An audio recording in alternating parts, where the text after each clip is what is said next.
بارش کے قطروں کی طرح احکام ہیں ہماری طرف۔ اس میں سے ایک یہ مجلس ہے شادی کی کہ ایک لڑکا اور لڑکی کیسے زندگی گزارے یہ سمجھانے کے لیے، خامند اور بیوی کیسے زندگی گزاریں یہ سمجھانے کے لیے میرے نبی نے 11 شادیاں کی، اور اپنی عرب کی معاشرت کو توڑ کر اپنی معاشرت ان پر نافذ فرمائی اور اپنی خوبصورت زندگی ان تک پہنچائی۔ عرب میں عورت کو ذلیل سمجھا جاتا تھا، اب بھی کوئی خاص عزت کوئی نہیں ہے، تو میرے نبی نے فرمایا خیرکم خیرکم لأہل، سب سے بہترین مسلمان وہ ہے جو بیوی سے اچھا سلوک کرتا ہو، وما انا خیر لأہلی، اور تم سب میں میرا سلوک اپنی بیویوں کے ساتھ سب سے اچھا ہے، سب سے اچھا ہے۔ اما عائشہ رضی اللہ عنہ وہ سی رہی تھی کرتا سی رہی تھی کپڑا، تو سوئی گر گئی تو کمرے میں اتنی روشنی نہیں تو اس کے یوں کر رہی تھی، اتنے میں میرے نبی اندر آئے تو آپ کے چہرے کے نور سے سوئی چمکنے لگی، ایسا حسن و جمال، اور آپ ایسے حسین ہیں کہ حضرت عائشہ فرماتی ہیں کہ یوسف علیہ السلام کو دیکھ کر عورتوں نے ہاتھ کاٹے تھے، میرے محبوب کو دیکھتی تو سینے چیر کے بیٹھ جاتے۔ میرے نبی سے مسجد میں الگ نہیں، اکیلے نہیں، مسجد میں لوگوں کے سامنے ایک شخص پوچھتے ہیں یا رسول اللہ آپ کو سب سے زیادہ کس سے محبت ہے؟ آپ نے کہا عائشہ سے۔ ہمارے ماحول میں کوئی یہ کہہ سکتا ہے مجھے اپنی بیوی سے سب سے زیادہ پیار ہے؟ اس سے ویلے انہا فتوہ لا بے ران مرید آ گیا نہیں آئے ویکھو بھائی زان مرید آ گیا جے۔ جس سے سب سے زیادہ محبت کرنی تھی اسی کو سب سے زیادہ ذلیل کرتے ہیں۔ دیکھو سب سے اہم رشتہ، میری بات غور سے سننا چونکہ ہمارا معاشرہ اس کو شاید ہضم نہ کر سکے تو آپ بھی نہیں کر سکیں گے، سب سے اہم رشتہ خامد اور بیوی ہے، سب سے مقدس رشتہ ماں باپ، سب سے مقدس رشتہ ماں باپ، لیکن سب سے بنیادی رشتہ خامد اور بیوی ہے۔ اللہ نے پہلا رشتہ جو دھرتی پہ قائم کیا وہ ایز اے ماں باپ نہیں، ایز اے خامد اور بیوی۔ آدم کو خامد بنایا، حوا کو بیوی بنایا، پھر انہی کو ماں باپ بنایا، انہی کو دادا دادی بنایا، انہی کو نانا نانی بنایا، انہی کو ساس اور سسر بنایا۔ سارے رشتے خامد اور بیوی سے جنم لیتے ہیں، آگے یہی دو رشتے روپ بدلتے ہیں۔ خامد اور بیوی کا رشتہ سب سے بنیادی ہے، سب سے اہم ہے، سب سے بڑا ہے، اور سب سے پہلا ہے اور سب سے آخری ہے۔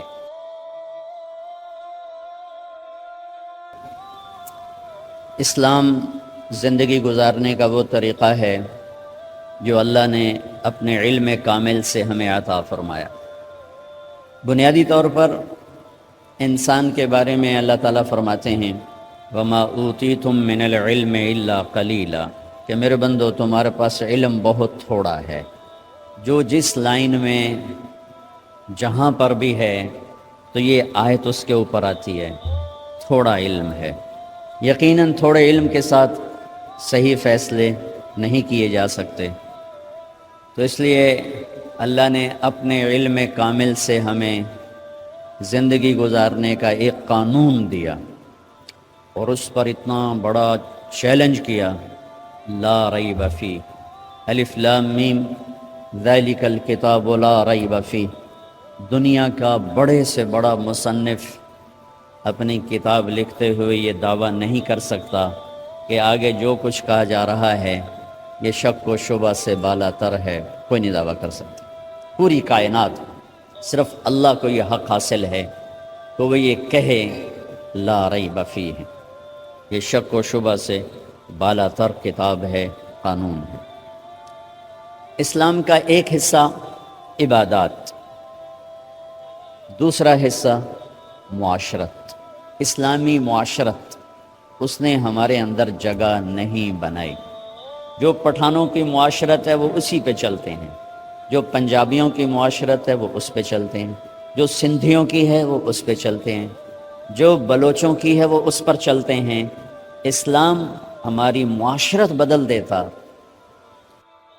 تو پوری دنیا کے انسانوں کے لیے اسلام میں آنا بہت آسان ہو جاتا، کیونکہ عبادات سے متاثر کوئی ہوتا ہے، اور معاشرت ایسی چیز ہے جو اس طرح کھینچتی ہے جیسے شہد مکھی کو کھینچتا ہے، اور جیسے روٹی بھوکے کو کھینچتی ہے، اور جیسے پانی پیاسے کو کھینچتا ہے، اسلامی معاشرت ایسی خوبصورت زندگی ہے کہ جو لوگوں کو کھینچتی ہے. شادی بھی معاشرت کا حصہ ہے.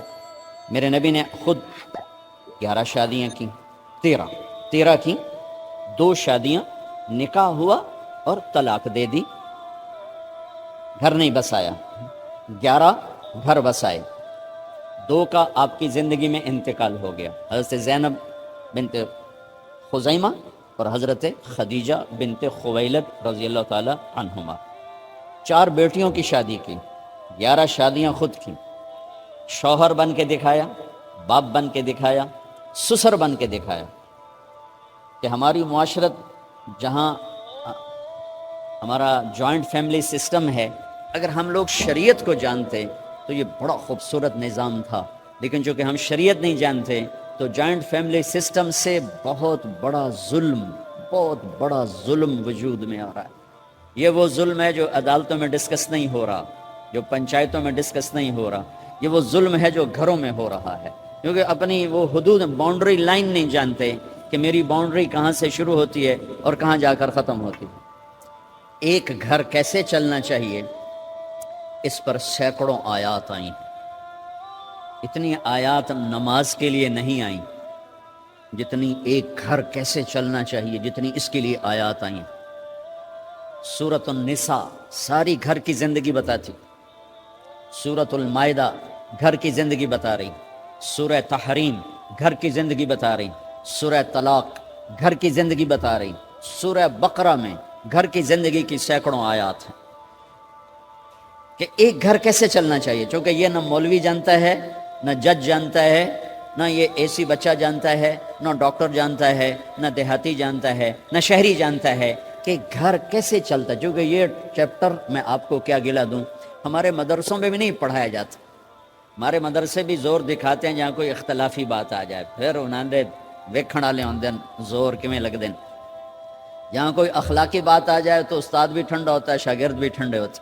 تو یہ چیپٹر تو پڑھائے نہیں جاتے، مدرسوں میں بھی نہیں پڑھائے جاتے. تو میں آپ سے کیا گلہ کروں، تو ہمارے مدرسے سے پڑھے ہوئے بچوں کو نہیں پتہ، ہمارے علماء کو نہیں پتہ کہ گھر کیسے چلتا ہے، کہ نبی کی وہ زندگی جو گھر میں تھی وہ کیسی تھی. یہ نہ پڑھی جاتی ہے نہ پڑھائی جاتی. 11 شادیاں شوق کی تھیں، 11 شادیاں شوق کی تھیں. شوق ہوتا تو 25 سال کا خوبصورت جوان 40 سال کی عورت سے شادی کرتا، جن کے 2 شادیاں پہلے ہو چکی ہیں اور ہر شادی سے اولاد موجود ہے. اور آپ ایسے حسین ہیں کہ حضرت عائشہ فرماتی ہیں کہ یوسف علیہ السلام کو دیکھ کر عورتوں نے ہاتھ کاٹے تھے، میرے محبوب کو دیکھتی تو سینے چیر کے بیٹھ جاتی. اور ام معبد ایک بدو عورت نے آپ کا حلیہ بیان کیا تھا، رأیت رجلا ظاہر الوضاء ابلج الوجہ، میں نے ایک جوان دیکھا یوں لگا جیسے چاند زمین پہ اتر آیا.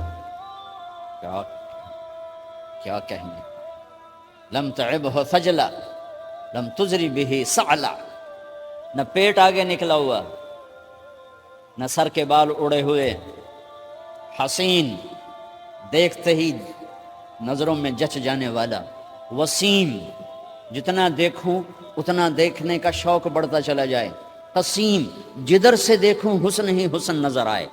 ان تکلم علیہ البہا، بولے تو نور چھا جائے، ان سکت علیہ الوقار، چپ ہوں تو وقار چھا جائے. ادعج موٹی آنکھ، اکحل سرمگی، اشکل لمبی، احور سیاہ، اہدب پلکیں دراز، فی عینیہ دعج، آنکھوں میں ایک کشش، فی صوتہ سحل، آواز میں جادو، فی عنقہ سطع، گردن سراہی دار، فی لحیتہ کفافہ، داڑھی بڑی خوبصورت، سہل الخدین، گال بڑے خوبصورت، نہ پچکے نہ ابھرے، بلیع الفم، ہونٹ جیسے گلاب کی پنکھڑی، براق الثنایا، دانت ایسے تھے مسکراتے تھے تو دانتوں سے نور نکلتا دکھائی دیتا تھا. عظیم الہامہ، بڑا سر، شدید سواد الشعر، سیاہ کالے بال، رجل الشعر، نیم گھنگریالے بال، واسع الجبین، چوڑا ماتھا، ازج الحواجب، بھمیں گول کمان جیسی، اشم، ناک یہاں سے اٹھا، اقنى العرنین، آگے سے باریک، لہو نور یعلوہ، یہاں نور جگمگ جگمگ کرتا رہتا تھا. ان فرقت عقیقت و فرق و الا فلا، جب کبھی مانگ نکالتے، کبھی نکالتے تھے کبھی نہیں نکالتے تھے، جب کبھی مانگ نکالتے اور پگڑی شریف اتارتے، ٹوپی اتارتے تو مانگ سے نور نکلتا نظر آتا تھا. ایسے جوان کو لڑکی نہیں ملے گی، ایسا حسن و جمال. اما عائشہ رضی اللہ عنہ وہ سی رہی تھی کرتا سی رہی تھی کپڑا، تو سوئی گر گئی تو کمرے میں اتنی روشنی نہیں تو اس کے یوں کر رہی تھی. اتنے میں میرے نبی اندر آئے تو آپ کے چہرے کے نور سے سوئی چمکنے لگی. ایسا حسن و جمال. اور 40 سال کی عورت سے شادی ہو رہی اور 25 سال ان کے ساتھ گزار دیے، 50 برس کے ہو گئے. 50 سال کے بعد 10 شادیاں، جبکہ شوق اور خواہش ختم ہوتی چلی آ رہی ہوتی ہے. میرے نبی نے کہا ما زوجت وما تزوجت الا بوحی من السماء نزل به جبرائیل. فرمایا لوگوں، میں نے جہاں شادی کی، میں نے جہاں بیٹی دی، پہلے آسمان سے وحی آئی، پھر میں نے قدم اٹھایا. پھر فرمایا میں نے جہاں شادی کی، میں نے جہاں بیٹی دی، آسمان سے بشارت آئی کہ سب جنتی ہیں، سب جنتی. یہ شوق کی شادیاں نہیں تھیں، یہ امت کو سکھانے کے لیے. معاشرت کے احکام بارش کی قطروں کی طرح ہیں.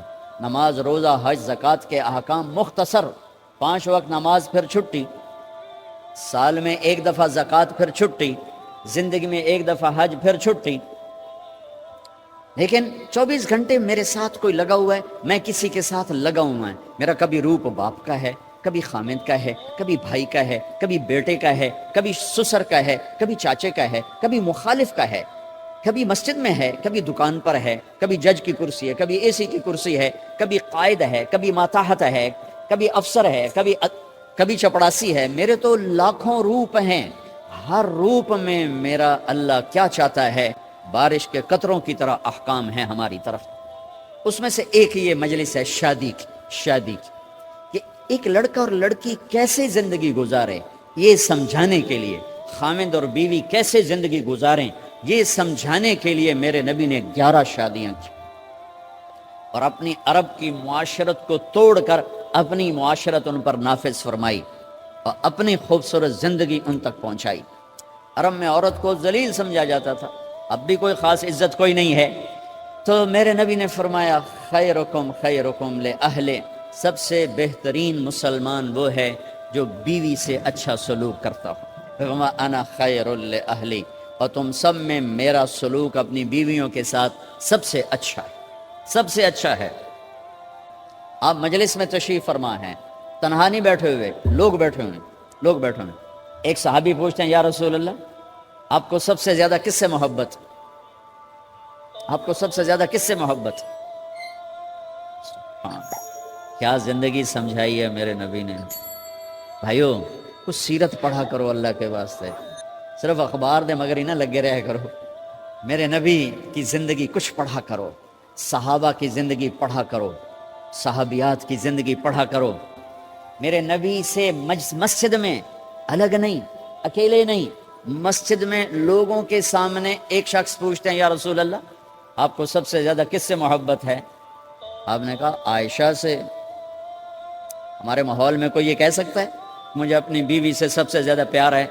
اسے ویلے انہا فتوہ لا بے ران مرید آ گیا نہیں آئے ویکھو بھائی زان مرید آ گیا جے. جس سے سب سے زیادہ محبت کرنی تھی اسی کو سب سے زیادہ ذلیل کرتے ہیں. دیکھو سب سے اہم رشتہ، میری بات غور سے سننا چونکہ ہمارا معاشرہ اس کو شاید ہضم نہ کر سکے تو آپ بھی نہیں کر سکیں گے. سب سے اہم رشتہ خامد اور بیوی ہے. سب سے مقدس رشتہ ماں باپ، سب سے مقدس رشتہ ماں باپ، لیکن سب سے بنیادی رشتہ خامد اور بیوی ہے. اللہ نے پہلا رشتہ جو دھرتی پہ قائم کیا وہ ایز اے ماں باپ نہیں، ایز اے خامد اور بیوی. آدم کو خامد بنایا، حوا کو بیوی بنایا، پھر انہی کو ماں باپ بنایا، انہی کو دادا دادی بنایا، انہی کو نانا نانی بنایا، انہی کو ساس اور سسر بنایا. سارے رشتے خامد اور بیوی سے جنم لیتے ہیں، آگے یہی 2 رشتے روپ بدلتے ہیں. خامد اور بیوی کا رشتہ سب سے بنیادی ہے، سب سے اہم ہے، سب سے بڑا ہے اور سب سے پہلا ہے اور سب سے آخری ہے. پہلا رشتہ بھی خامد اور بیوی کا قائم ہوا اور دنیا میں بھی آخری رشتہ خامند بیوی رہ جاتا ہے. پتران دی شادی ہو گئی, دھیان دی بھی شادی ہو گئی, بڈھا بڈھی کلے بیٹھے. ہمارے دیس کی کہانی کیا, میرے گھر کی کہانی. میں تبلیغ میں, میرا چھوٹا بھائی لاہور میں, بہنیں اپنے گھر, ماں پیو کلے بیٹھے ہوئے, ہمارے پاس آنے کے لیے تیار نہیں, اپنی جگہ چھوڑنے کے لیے تیار نہیں. پھر باپ فوت ہو گئے تو ہم نے منتیں کر لیں اپنی ماں کی کہ میں فیصل آباد میں رہتا ہوں, میرا بھائی لاہور میں ہوتا ہے, کہ ساڈے کو آ جاؤ. نہ پتر, میں توڑے پیو دی جا نہیں چھڑنی. نہیں آئے ہمارے پاس, تنہا زندگی گزار دی. ہم تو آئے مہمانوں کی طرح آئے اور چلے گئے, تنہا زندگی گزار دی. تو پہلا رشتہ خامند اور بیوی, آدم اور حوا. پھر دنیا میں بھی اگر زندگی ہے, پہلے مر جائیں تو الگ بات ہے, اگر زندگی ہے تو پھر آخری رشتہ خامند اور بیوی. اور جنت میں جا کے ہمیشہ کا رشتہ خامند اور بیوی. ہر آدمی اپنی بیوی کے ساتھ اور ہر عورت اپنے خامند کے ساتھ جنت میں جوڑا جوڑا ہوں گے. بچے اپنی جنت میں, ماں باپ اپنی جنت میں, ساس سسر اپنی جنت میں, بھائی بہن اپنی جنت میں. جنت میں بھی خامند اور بیوی کا اللہ نے ساتھ بنایا ہے. یہ رشتہ سب سے اہم رشتہ ہے. اس رشتے کو باقی رکھنے کے لیے اللہ تعالیٰ نے سینکڑوں آیات اتاری, اور اس میں دخل اندازی کے لیے کوئی راستہ نہیں چھوڑا. اولاد کو بھی نہیں چھوڑا کہ خامند اور بیوی کے رشتے کو. بعض بیویاں ایسی نادان ہوتی ہیں کہ اولاد کی محبت میں خامند کو ڈیگریڈ کرتی ہیں. بعض خامند ایسے نادان ہوتے ہیں اپنے ماں باپ کے احترام میں بیوی کو ذلیل کرتے ہیں. اپنے بہن بھائیوں کی سن سن کر اپنی بیوی کو مارتے پیٹتے ذلیل کرتے ہیں. یہ ہر گھر کی کہانی ہے. ان دونوں سے میرے اللہ نے روکا ہے. خامند اپنی بیوی کو سب سے زیادہ عزت دے, بیوی اپنے خامند کو سب سے زیادہ عزت دے. حقوق میں سب سے بڑا حق اب خامند اور بیوی کا ایک دوسرے کے ساتھ جوڑا گیا ہے کہ ان سے نسل چلنی ہے, ان سے نسل چلنی ہے. آپ حیران ہوں گے, بیوی کے ذمہ خامند کی روٹی پکانا شریعت نے نہیں لگایا, تو خامند کے ماں پیو کی روٹی کیسے ذمہ ہوگی؟ خامند کے بہن بھائیوں کی روٹی کیسے ذمہ ہوگی؟ کتنی بہنوں نے گھر اجاڑ دیے بھائیوں کے, کتنے ساس سسر نے اپنے بیٹے کے گھر اجاڑ دیے. یہ چاروں طرف پھیلی ہوئی کہانیاں بتا رہا ہوں, کوئی خواب نہیں سنا رہا ہوں, کوئی باہر کی زندگی نہیں بتا رہا ہوں. کہ جوائنٹ فیملی سسٹم بہت اچھا ہے اگر شریعت کا پتہ ہو, اور بہت برا ہے اگر شریعت کا پتہ نہ ہو. چڑا چڑی بھی اکٹھے ہوتے ہیں تو گھونسلہ الگ بناتے ہیں کہ ساس سورا کے دائیں سرتے نہ آ پاوے. ہمارے دوست ہیں مار ظفر حراج, میں تو ان کی بات سن کے حیران ہو گیا. کوئی دین کا پتہ کوئی نہیں, شریعت کا پتہ کوئی نہیں, بہت شریف آدمی, ہمارے قریب پڑوسی ذمہ دار ہیں. تو ان کے بیٹے کا نکاح پڑھا ہے, میں کہ جیسے ابھی عزیز کا نکاح پڑھا ہے نا, ان کے بیٹے کا نکاح تھا. تو ابھی مہمان نہیں آئے تھے تو ہم ایسے بیٹھے تھے, تو مجھ سے کہنے لگے مولانا صاحب میری بیگم میں نے آخیا ہے کہ گل سن آپ ہن ہنڈ گئے ہیں, ان کر میرے پتر دا گھر وکھرا بنا. او نو وے اساں کہہ دی دھی لائے تے آئیے تو مڑ اساں اودے تے سر تے بیٹھے ہوئیے, پہلے میرے پتر دا گھر وکھرا بنا, او دی ڈولی وکھری لایا تو مڑ میں شادی کرساں پتر نہیں.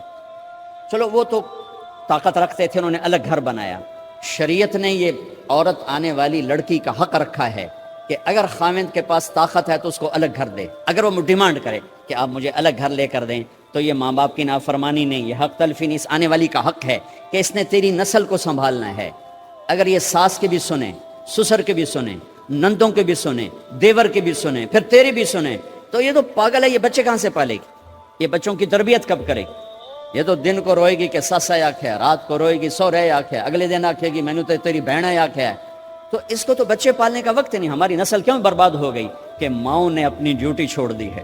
3 سال کا بچہ سکول میں ڈالنے لے, بلا سکول والوں کیڑی فکر ہے, انہوں نے پیسے لے کے انہوں کھڈاونا.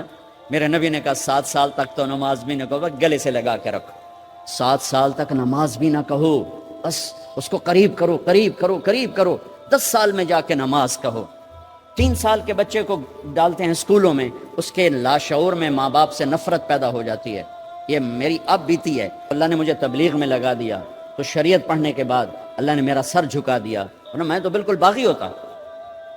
تو میرے نبی فرما رہے ہیں 7 سال تک نماز بھی نہ کہو, بس سینے سے لگا کے رکھو تاکہ تمہاری صفات منتقل ہوں اور تمہاری محبت ان کے اندر منتقل ہو. تو جب بیوی پر پورے گھر کا بوجھ پڑ گیا تو وہ اپنے بچوں کو کب پالے گی اور بچوں کی کب وہ تربیت کرے گی؟ وہ تو صبح سے شام تک چولہے پر تھک چکی ہے, اور اوپر سے جو تانے ہیں وہ الگ ہیں, جلی کٹی, کبھی ساس کہہ رہی, کبھی سسر کہہ رہا, کبھی بہنیں, کبھی دیور. تو وہ تو بالکل بیچاری پاگل ہو جاتی. کہیں اس کا الٹ بھی ہوتا ہے, آنے والی ایسی آتی ہے کہ پورے گھر کو تباہ کر کے ماں باپ کو بھی دھکا دلا کے اپنے خامند کو لے کے نکل جاتی، ایسا بھی ہے لیکن یہ بہت کم ہے۔ ابتدائی رشتہ خامند اور بیوی ہے، خامند اور بیوی یہ ابتدائی رشتہ ہے۔ اللہ نے آدم کو بنایا اور حوا کو ساتھ بیوی بنایا، اولاد بعد میں دی۔ اور ایک اور بات، آدم کو بنا دیا مٹی کا پتلا اکٹھا کر کے، مٹی کٹھی کر کے پتلا بنا دیا، 40 سال کے بعد روح ڈالی، چل بھائی جا جنت، اور اکیلے بھیج دیا، بیوی نہیں دی۔ حالانکہ اللہ چاہتا تو ساتھ ہی حضرت حوا کی مٹی کا ڈھیر بھی لگا دیتا، اس کا پتلا بھی تھپ دیتا، فرشتوں سے تھپوا دیتا، اور پھر 40 سال کے بعد دونوں کو اکٹھا جنت میں ڈالتا۔ بہت سارے پیغام، اس میں بہت سارے پیغام، تاخیر ساتھ نہیں بنایا، دیر سے بھیجا، انتظار قدر کو بڑھانے کے لیے کہ عورت کی قدر کرنا، کمزور ذات ہے، کمزور مخلوق ہے، قدر کرنا۔ دوسرا، پہلے دن پتلا نہیں بنایا کہ ننگا پڑا ہو، عورت کا پتلا ننگا ہو، مٹی کا ہو، پتھر کا ہو، تو اس میں کیا کشش؟ تو ان مرد کے لیے کشش کوئی نہیں، تو فرشتوں کو کیا کشش تھی؟ پہلے دن سے عورت کو پردے میں بنایا، بے پرد نہیں کیا، بے پرد نہیں کیا، اس کا پتلا نہیں بنایا، اسے ننگا نہیں چھوڑا، اس کو پہلے دن سے کورڈ۔ اور کیسے بنایا؟ فرشتوں کو کی آنکھوں پہ پردہ اور آدم کو سلا دیا۔ آدم علیہ السلام سوئے ہوئے ہیں، فرشتوں کی آنکھوں کے سامنے پردہ ڈال دیا گیا۔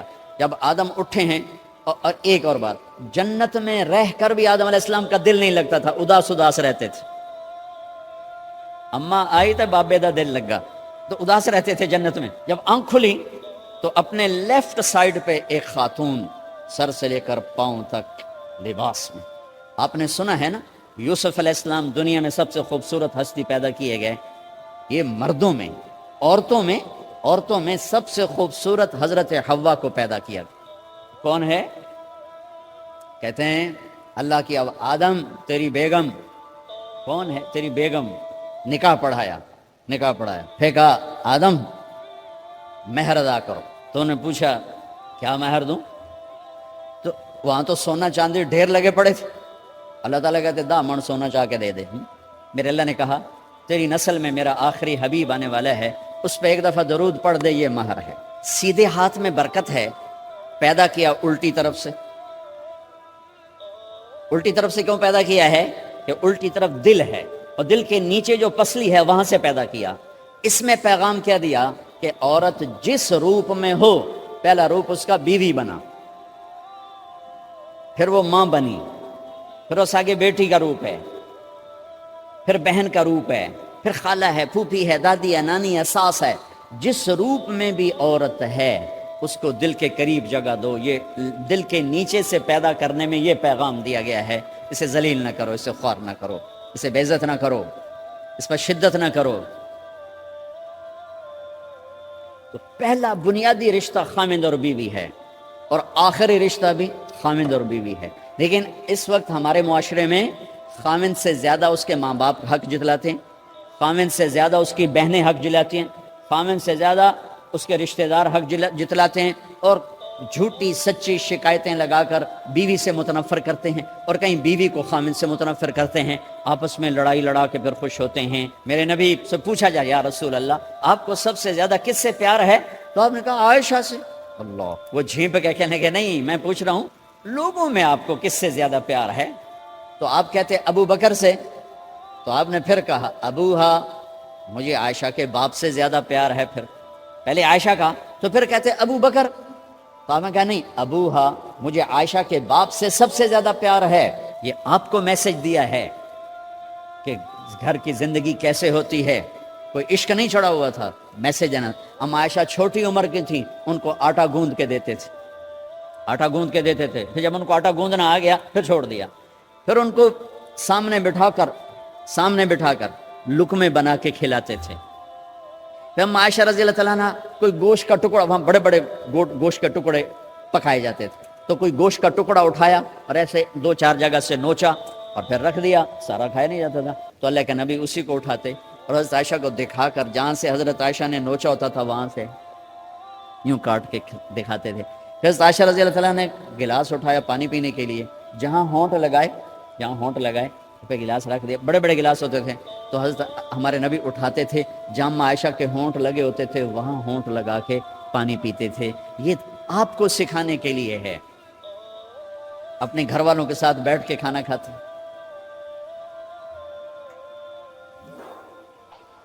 یہ میرے نبی کی معاشرت ہے، یہ میرے نبی کی زندگی۔ گھر میں جھاڑو دیتے، اپنے کپڑے خود دھوتے، کوئی چیزیں بکھری پڑی ہوتی تو بیوی کو نہیں ڈانٹتے، خود اٹھ کے سیٹ کر کے رکھ دیتے، گھر والوں کے ساتھ مل کر برتن دھوتے، صفائی کرتے، گھر والوں کے ساتھ مل کر۔ یہ میرے نبی کی ایک خوبصورت زندگی ہے بھائیوں بہنوں، ہم بھلا چکے ہیں۔ بیوی کے لیے خامد کو سب سے بڑا حقدار۔ بعض لڑکیاں ایسی نادانی کرتی ہیں کہ شادی کے بعد بھی اپنے ماں باپ کی آنکھ کو دیکھ کے چلتی ہیں۔ شادی کے بعد سب سے بڑا حق خامد کا ہے، شادی کے بعد سب سے بڑا حق خامد کا ہے۔ ماں باپ پیچھے چلے جاتے ہیں، بہن بھائی پیچھے چلے جاتے ہیں، لیکن یہ نادانیاں بھی دیکھنے کو ملتی ہیں کہ شادی کے بعد بھی ماں باپ اپنی بچی کو اپنے قابو میں رکھنے کی ترتیبیں سوچتے ہیں تو وہ بھی اپنی بچی کا گھر برباد کر دیتے ہیں۔ میرے نبی سے پوچھا گیا، یا رسول اللہ، عورت پر سب سے زیادہ کس کا حق ہے؟ تو آپ نے فرمایا اس کے خامد۔ ایک خاتون ہے، یا رسول اللہ میری شادی ہو رہی ہے تو میرے اوپر میرے خامد کا کیا حق ہے؟ تو آپ نے ارشاد فرمایا، تیرے خامد کے جسم پر زخم ہو، زخموں میں پیپ پڑ جائے اور تو اپنی زبان سے چاٹ چاٹ کے زخم صاف کرے تو تو نے اپنے خامد کا حق ادا نہیں کیا۔ خامد کو سمجھایا کہ سب سے بہترین مسلمان وہ ہے جو بیوی سے اچھا سلوک کرتا، اور میرا سب سے اچھا سلوک ہے اپنی بیویوں کے ساتھ، یعنی قاب قوسین او ادنا آپ کا مقام ہے۔ اللہ پاک کا دیدار اپنی آنکھوں سے کیا ہوا ہے، اور آپ ہمیں معاشرت سکھا رہے ہیں کہ ایک جہاد کے سفر سے واپس آ رہے ہیں، ہم عائشہ ساتھ ہیں، تو آپ نے صحابہ سے کہا بھئی آگے چلے جاؤ، وہ سارے آگے چلے گئے۔ جب سارے نظروں سے غائب ہو گئے تو آپ نے کہا، عائشہ دوڑ لگاؤ گی میرے ساتھ؟ عائشہ نے نہیں کہا، میرے نبی نے کہا دوڑ لگاؤ گی؟ آج کل کا کوئی علامہ بھی یہ نہیں کرے گا، عائشہ دوڑ لگاؤ گی میرے ساتھ؟ کہا جی لگاؤں گی۔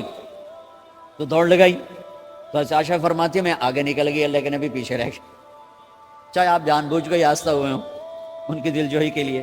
کچھ سال گزر گئے، پھر جہاد کے سفر سے واپسی ہو رہی ہے تو آپ نے صحابہ سے کہا بھائی آگے چلے جاؤ، تو سارے آگے چلے گئے، غائب ہو گئے۔ عائشہ دوڑ لگائیں؟ کہا جی لگائیں۔ تو فرمایا کہ ان دنوں میں ذرا موٹی ہو گئی تھی، جب دوڑ لگائی تو اللہ کے نبی آگے نکل گئے، تو پھر آپ نے کہا عائشہ ہذہ بتلک، عائشہ اب تیرا میرا حساب برابر ہو گیا، اس دفعہ تو آگے نکل گئی، آج میں آگے نکل گیا۔ یہ میرے نبی کی معاشرت ہے کہ بھری محفل میں کہہ رہے ہیں مجھے عائشہ سے سب سے زیادہ پیار ہے۔ اور عرب میں عیب تھا، جیسے ہمارے ہاں بھی عیب ہے کہ کوئی بھری محفل میں کہ مجھے بیوی سے سب سے زیادہ پیار، کہ تیری ماں کتنے گئی؟ ماں کا اور خانہ ہے، بیوی کا اور خانہ ہے، ماں کی اور جگہ ہے، بیوی کی اور جگہ ہے۔ تو میں آپ سب سے کہتا ہوں، ماں باپ کی وجہ سے بیویوں پہ زیادتی نہ کرو، بیوی کی وجہ سے ماں باپ پہ زیادتی نہ کرو۔ بڑے ہو تو بڑے بنو، ہمارے نبی آپ سسر بھی ہیں نا، آپ نے 4 بیٹیوں کی شادیاں کی، 2 تو ایک ہی کو دے دی عثمان کو، رقیہ اور ام کلثوم رضی اللہ تعالیٰ عنہما، حضرت عثمان کے نکاح میں، ابو العاص رضی اللہ تعالیٰ عنہ کو زینب، اور سب سے پیاری محبوب بیٹی حضرت علی رضی اللہ تعالیٰ عنہ۔ باقی 3 نکاح بڑے سادہ کیے، حضرت فاطمہ کا نکاح بڑے دھوم دھام سے کیا۔ ان کا رشتہ لے کر صدیق آئے، یا رسول اللہ میں خواہش مند ہوں آپ چپ رہے۔ پھر حضرت عمر بعد میں گئے، یا رسول اللہ میں خواہش مند ہوں آپ چپ رہے۔ تو عبد الرحمن بن عوف رضی اللہ تعالیٰ نے حضرت علی سے کہا علی تو جا، تجھے دے دیں گے۔ وہ کہنے لگے میں تو بہت غریب ہوں، مجھے کہاں دیں گے؟ حضرت علی کا ذاتی گھر بھی نہیں تھا، کسی سے ایک کوٹھا مانگ کے اس میں رہ رہے تھے مدینہ میں۔ کہا نہیں تو جا جا۔ تو یہ مسجد میں پہنچے، اللہ کے نبی کو دیکھا تو ایسا روب طاری ہوا کہ بولے ہی کچھ نہیں۔ اللہ کے نبی کو تو پتہ ہے کہ کیا ہے اور کس لیے ہے۔ تو آپ نے کہا علی کیسے آئے؟ چپ۔ کہا لگتا ہے فاطمہ کے رشتے کے لیے آئے ہو؟ اچھی ہیں۔ تو آپ نے کہا انشاءاللہ، اتنا کہا انشاءاللہ، اور چپ ہو گئے۔ تو حضرت علی چپ کر کے اٹھ کے باہر آ گئے، صحابہ باہر کھڑے ہوئے تھے۔ تو کہنے لگے یار دیکھا نا، میں تمہیں پہلے ہی کہتا تھا مجھے نہ بھیجو، انکار ہو گیا، بولے ہی کچھ نہیں۔ تو حضرت عبد الرحمن بن عوف کہنے لگے جنہوں نے بھیجا تھا وہ کچھ تو کہا ہوگا، کہ بس انشاءاللہ کہا، کہا تو اللہ کے بندے ہاں ہو گئی، نبی کی انشاءاللہ ہاں ہوتی ہے، یہ ہاں کیوں نہیں کی؟ سبحان اللہ، اللہ اکبر، یہاں کیوں نہیں کی؟ گھر گئے، فاطمہ علی کا رشتہ آیا ہے کر دوں، اس لیے ہاں نہیں کی۔ ہم تو بیٹیوں سے پوچھتے ہی نہیں، عیب سمجھتے ہیں بیٹیوں سے پوچھنا، یہ میں گاں نو بن چھڑیا قلعے نال، ایویں اسی دیاں نو بن چھڑنے قلعے نال۔ مجھے ایک اپنی مطلب برادری لیول کے ایک خاتون کا فون آیا کہ مولانا پڑھایا مجھے لاہور میں اچھے کالجوں میں، اور میری منگنی کرتے وقت مجھ سے پوچھا ہی نہیں، اور ایک شرابی سے منگنی کر کے مجھے اطلاع دیا سی تیری منگنی کر چھڑی ہے، فلانی تاریخ نو تیرا نکاح بھی ہونا ہے۔ مجھے آج تک گلہ ہے، پوچھ لیتے، اگر نہیں پوچھا تھا چلو میں نہ ساڑھے پنجاب کوئی نہیں پوچھ دے، گاں مجھ دی طرح ٹور چھڑ دین، تو چلو اتنا تو ویکھ لیندے بھی کم از کم شراب تو نہ پیندا ہویا، ایک شرابی نال میرا نکاح کر چھڑ۔ ساری زندگی اڈیاں رگڑ رگڑ میری گزر گئی۔ علی جیسا رشتہ آیا ہو تو اوپر سے حکم بھی آ چکا ہو کہ علی کو ہی دینا ہے، تو پھر آپ فاطمہ سے پوچھیں فاطمہ تیرا رشتہ آیا ہے علی کا کر دوں؟ حضرت فاطمہ نے ہاں کی تو پھر مسجد تشریف لائے۔ یہ آپ کو معاشرت سکھائی جا رہی کہ بیٹیوں سے بھی پوچھو، زندگی انہوں نے گزارنی ہے، تم نے تو نہیں گزارنی۔ بس میری غیرت دا سوال ہے، میں اتنا ہی کرنا، نہیں تو بیٹھی رہے۔ میری اپنی فیملی میں اتنی عورتیں بوڑھی ہو کے قبروں میں چلی گئیں، بس اتنا ہی کرنا، نہیں کرنا تو بیٹھی رہے، وہ بیٹھی رہ گئیں۔ یہ ظلم و ستم ہے جو تمہاری عدالت میں بھی نہیں آتا، کوئی کیس بھی نہیں ہوتا، لیکن اللہ کی عدالت میں کیس درج ہو چکا ہے کہ میرے نبی نے علی جیسے داماد کے لیے بھی پہلے پوچھا، حالانکہ اوپر سے اشارہ ہو چکا ہے۔ ابھی بتاتا ہوں میں۔ فاطمہ بیٹی علی کا رشتہ ہے کر دوں؟ انہوں نے کہا کر دیں۔ پھر کہا بلاؤ۔ پھر علی آئے، علی جمع کرو لوگوں کو۔ مسجد ساری بھر گئی، تو آپ ممبر پر تشریف فرما ہوئے، حضرت علی کو ایسے سامنے بٹھایا، کہا لوگوں مجھے جبریل اللہ کی طرف سے پیغام دینے آئے ہیں کہ میں اپنی بیٹی فاطمہ کا نکاح علی کے ساتھ کر دوں۔ آسمان سے وحی بھی آئی ہو اور پھر بھی پوچھا جائے، یہ میرے نبی کی معاشرت ہے۔ ہم تو پوچھنا عیب سمجھتے اور اسے ذلت سمجھتے ہیں۔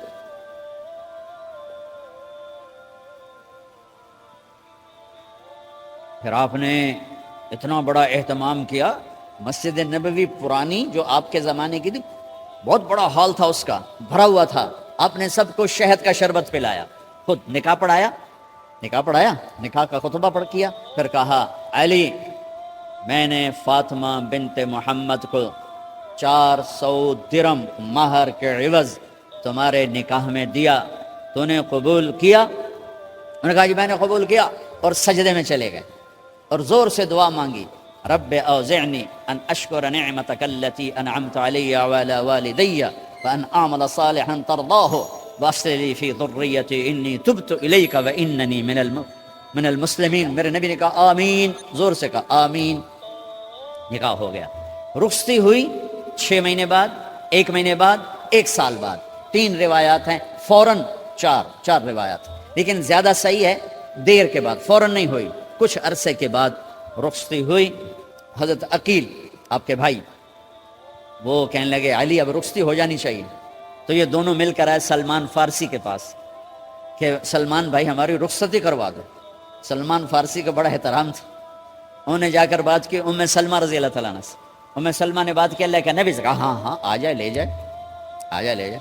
تو علی رضی اللہ تعالیٰ عنہ اپنی اونٹنی لے کر آئے، تو حضرت علی کا گھر وہ کرائے پر گھر تھا ایک کونے پر، تو وہاں اسماء بنت امیس اور ام ایمن گئیں اور اس کے فرش کو لیول کیا، فرش میں سرخ مٹی ڈال کے اس کو لیول کیا، اور دیواروں کی پوچا پاچی کی، اور وہاں کھوٹیاں لگائیں کپڑے ٹانگنے کے لیے۔ آپ نے حضرت عائشہ، حضرت ام حبیبہ، حضرت ام سلمہ سے فرمایا تمہیں پتہ ہے نا مجھے فاطمہ سے کتنا پیار ہے، اسے دلہن بناؤ۔ دلہن بنانا بھی سنت ہے، دلہن بناؤ، اسے دلہن بناؤ، تو آپ کو دلہن بنایا گیا۔ پھر علی رضی اللہ تعالیٰ عنہ تشریف لائے سلمان فارسی اور عقیل کے ساتھ، اونٹنی کو دروازے پر بٹھایا، تو آپ نے علی کا ہاتھ پکڑا، اندر تشریف لے گئے اور فاطمہ کا ہاتھ پکڑ کے علی کے ہاتھ میں دیا اور کہا بیٹی مجھے اپنے خاندان میں جو سب سے زیادہ محبوب تھا میں نے تیرا ہاتھ اس کے ہاتھ میں دیا ہے۔ پھر کہا علی تجھے نبی کی بیٹی مبارک، نبی کی بیٹی مبارک۔ پھر آپ نے سے پیالے میں پانی منگوایا اور اس میں آخری 2 سورتیں پڑھ کے دم بھی کیا، تھوک بھی ڈالا، پھر اس میں سے انگلیاں ڈال کے ان کے سینے پر چھڑکا کہ دونوں پی لو، دونوں کو پلایا۔ پھر باہر تک چھوڑنے آئے، حضرت علی نے آپ کو اونٹنی پہ بٹھایا، آپ نے 2 عورتوں کو ساتھ بھیجا، ام ایمن اور اسما بنت عمیس۔ یہ چھوٹی سی بارات جا کر علی کے گھر اتری اور آپ نے حضرت علی سے فرمایا کہ میں عشاء پڑھ کے آؤں گا، میرا انتظار کرنا ہے۔ تو عشاء کی نماز کے بعد آپ تشریف لے گئے، آپ نے دوبارہ پیالے میں پانی منگوایا اور اس پر آخری 2 سورتیں پڑھ کے دم کیا، پھر ان کے سینے پر چھڑکا، یہاں بازوؤں پر چھڑکا اور کمر پر چھڑکا اور دعا دی، اللہم اسد جدہما وجمع شملہما وبارک علیہما واخرج منہما ذریۃ صالحہ۔ یہ دعا دی آپ نے اس وقت کہ میرے مالک ان کے جمع ہونے میں برکت عطا فرما اور ان کو سعادتیں عطا فرما اور ان کو نیک اولاد عطا فرما۔ یوں میرے نبی نے اپنی بیٹی کو رخصت فرمایا۔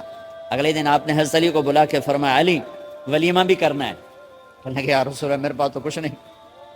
تو آپ نے کہا، تو سعد بن ابی وقاص کہنے کہ یا رسول اللہ میرے پاس ایک چھترا کھڑا ہے، چھترا لاؤ۔ ذبح کیا گیا، آپ نے اس میں چھوارے ڈلوائے، قورمہ بنوایا، قورمہ، اور اپنی طرف سے حضرت علی کو پیسے دیے کہ جاؤ جاؤ چھوارے، گھی، شہد خرید کے لاؤ۔ تو علی رضی اللہ تعالیٰ نے 5 درم کے چھوارے خریدے اور 3 درم کا شہد خریدا اور 1 درم کا گھی خریدا، 9 درم تھے ٹوٹل۔